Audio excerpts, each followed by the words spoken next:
Ang impeachment complaint na inendorso ng akbayan ay isang papel na walang kalakip na kahit anong ebidensyang magpapatunay sa mga paratang na isinasaad dito. Hindi na ito bago. Matatandaan na ang impeachment laban sa akin ay naging sagot nila sa aking pag-alis sa gabinete.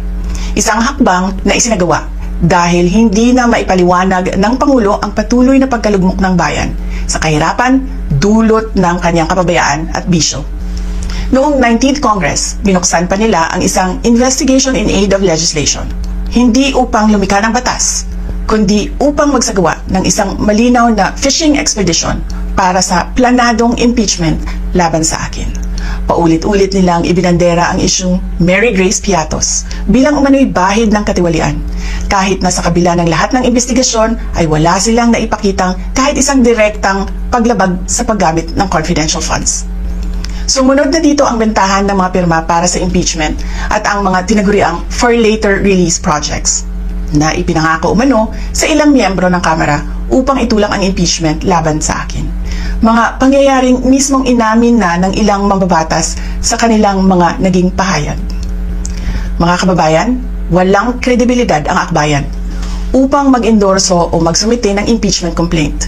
Ilang ulit ng hayagang ipinahayag ng kanilang pinuno ang kanyang intensyong tumakbo sa pagkapangulo. Isang malinaw na indikasyon ng pampolitikang motibo sa likod ng kanilang mga hakbang. Huwag nating kalimutan ang makasaysayang talumpati noong Agosto 2024 ni Risa Ontiveros, kung saan malinaw niyang inilahad ang tunay na motibo ng akbayan bilang isang grupo.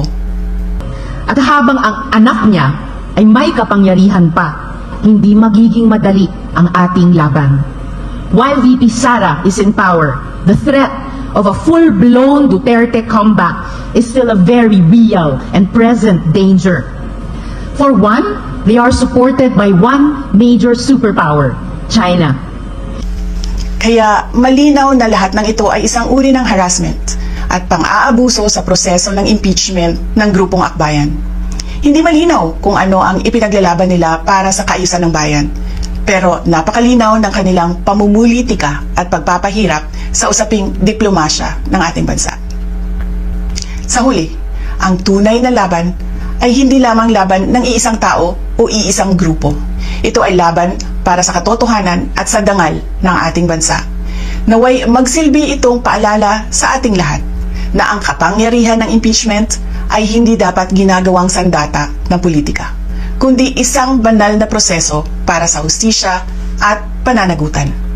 Sapagkat kapag nanaig ang abuso, ang tunay na talunan ay ang sambayanang Pilipino.